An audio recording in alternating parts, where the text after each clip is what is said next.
got two options here, in my opinion, all right?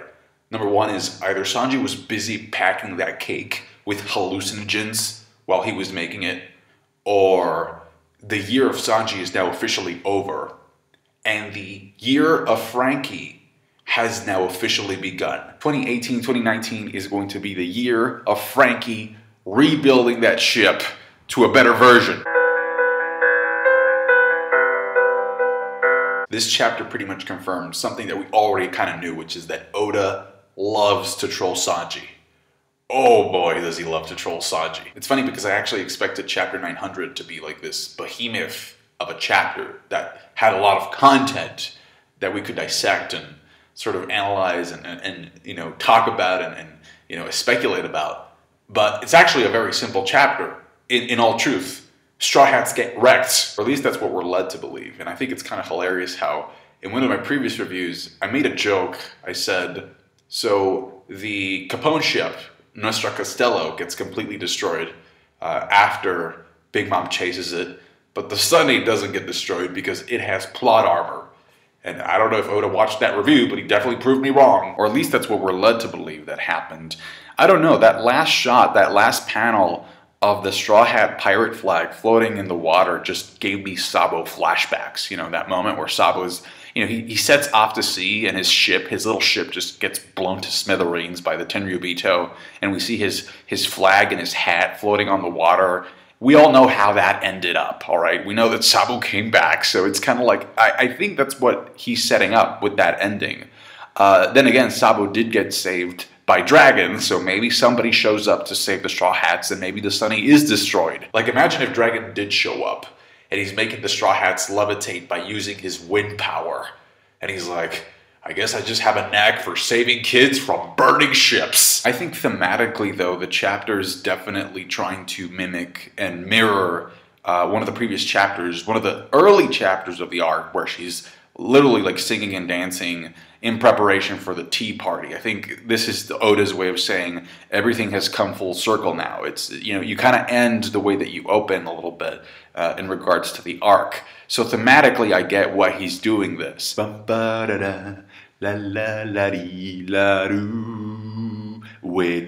cakey, wedding cakey. The color spread is pretty cool. I like the fact how it's a combination of two locations in the world of One Piece. The first one is obviously Zou. You can tell because of the pineapple houses and the ship on the tree and just the trees in general, the texture, you know, just a lot of that vegetation, and also the minks. The minks kind of give it away. So it's Zou combined with the Twin Cape. And you can tell because Laboon is there. Not only that, but you see the lighthouse in the background, and you also see the waterfall in the background as well. So it's a combination of two locations.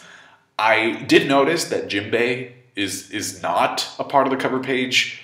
I don't know what that means. I don't know if Oda just straight up forgot, but even Pedro gets a cameo in the cover page. So you even have characters that are supposedly dead in the cover spread before Jinbei. That being said, Pedro being a part of that color spread could be foreshadowing to the fact that maybe he's the one who saved the Straw Hats from the blast. I don't know. There's a very clear shot of the full moon by the end of this chapter, so maybe that's Oda saying, hey, get ready. I'm reminding you of the full moon because I'm about to reveal another Sulong form. Pedro coming at you with that leopard speed. Although technically I think it would be better if Pedro was the one to save Peckham's. What happened to Peckham's? What happened to Pound? Where's Caesar? I also like the fact that Nami is fishing with money. I don't know what she's planning on catching with that bag. And also Chopper, it looks like he's about to give Milky, the reindeer, a flower. So, you know, shipping foreshadowing there with Chopper and the Zou reindeer. Pretty nice couple.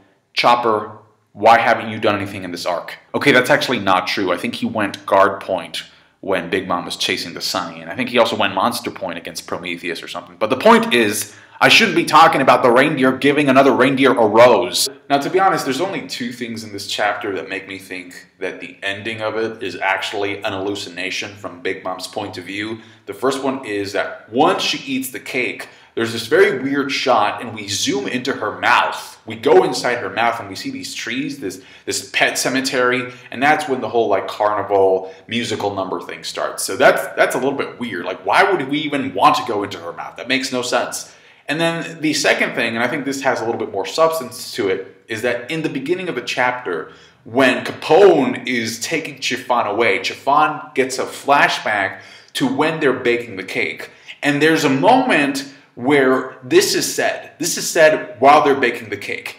And I quote, "That technique takes a full night, but it's vital to this cake. I'll get it done in 2 hours." Okay, first of all, what technique are you talking about? Second of all, you have this shot of Sanji with this bottle of syrup, this bottle of what looks like some type of medicine, and he's just pouring that thing in there. And then we get this very weird grin on Sanji's face as he's thinking about the expression that Big Mom is going to make after she eats the cake. When was the last time Sanji thought about that while cooking? Like, whenever he's in the sun, he's never thinking, oh, I can only imagine Nami-san and Robi-Chuan's face after they taste my delicious cooking. It looks like a very, very mischievous smile that he's giving Chiffon in that panel. It's almost like he's thinking, it's just a prank, bro. It's just a prank. Yo, Big Mom, your ship actually didn't destroy the Sunny. It's just a prank, bro. It's just a prank to end the chapter with.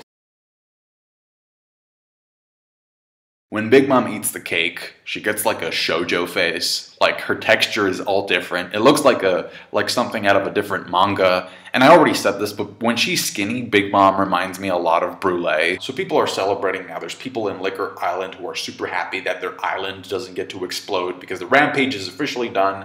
And then we get this very lonely shot of Pudding in an alleyway thinking about Sanji because everybody's praising her, when in fact she knows what would happen, and she's like, well, it wasn't really me, it was Sanji. And that actually reminds me that we still need to find out what happened in that moment between her and Sanji a couple of chapters ago, because that was not revealed. In fact, Sanji, I think, was noticeably absent. He has a couple of shots here and there, he has a couple of little panels, but overall, for chapter 900, he's actually not all there.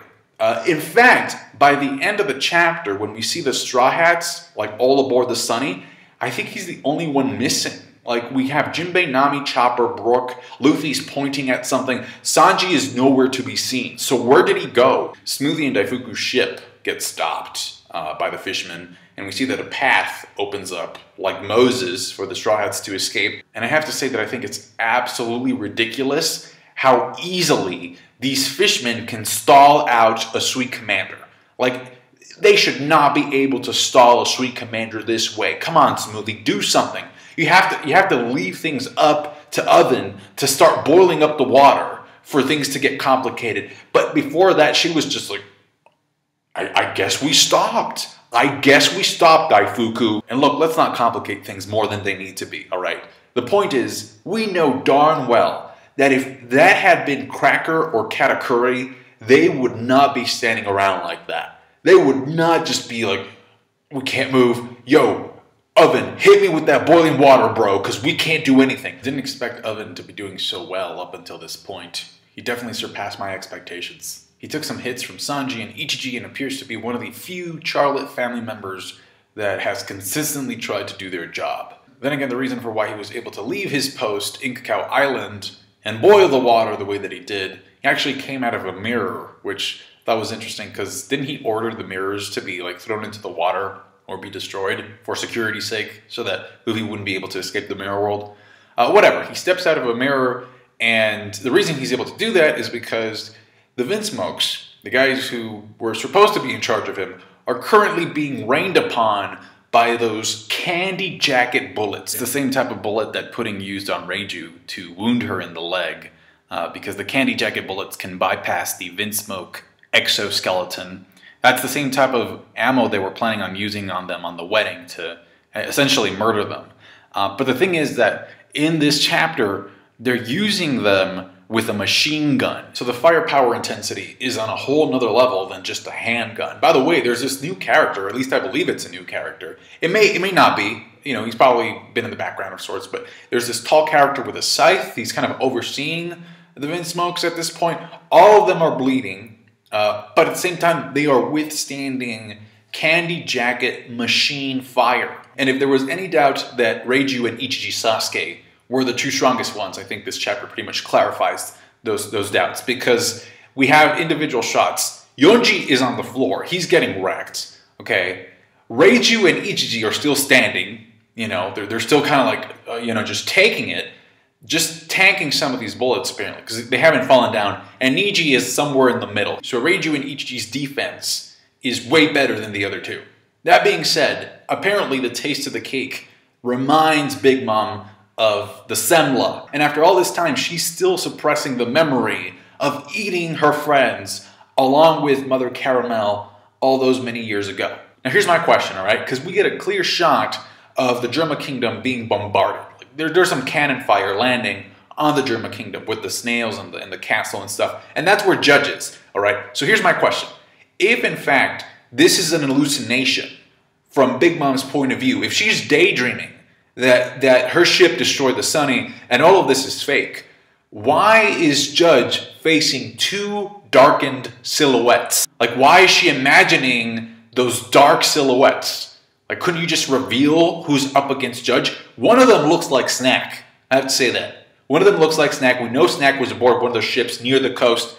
We don't see Sanji. Again, we don't see Sanji by the end of this chapter. I don't know if this is set up for Sanji to come in and not only save his siblings from the candy jacket fire, but also stand in front of Judge and prove to him that everything he said last week was a load of crap. You let me know, do you think that Sanji is going to end up saving the Vinsmokes and then fight Snack?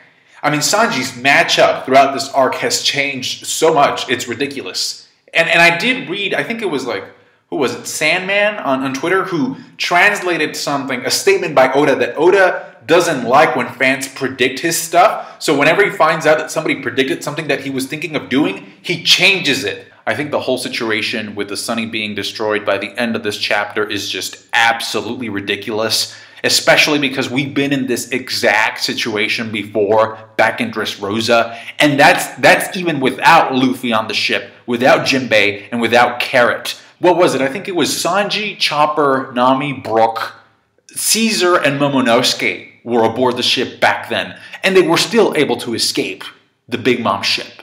So how is it possible that they escaped it then without Jinbei? And by the way, Jinbei is supposed to be like this top-tier helmsman, and then in this situation, when they do have Jinbei and they have Carrot as a lookout, yeah, they're just going to get wrecked.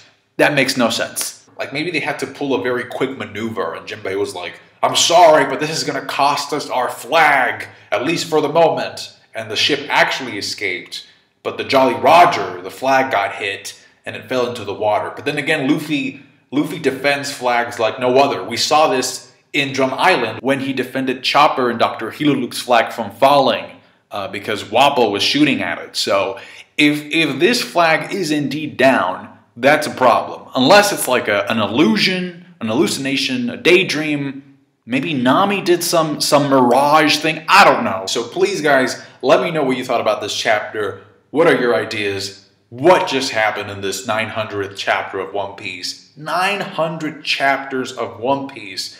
Man, Oda, like, whew. This is an achievement. I can't wait to get to 1,000, you know? In 100 chapters, we'll be at 1,000. 1K. That's going to do it for me, guys. Thank you so much for watching. Like the video if you did. I really appreciate that. Subscribe to my channel for more One Piece related content. Thank you so much for your support. Personally, I do not want Sanji to take out Commander Snack or ex-Commander Snack because I feel like that's Mad D Monk's feat. So Sanji doing that again would kind of be disrespectful to Mad D Monk, but we'll see. We'll see what happens. That's why I wanted him to fight Daifuku, but oh man, this is so crazy. We'll see what happens. Thank you. Bye.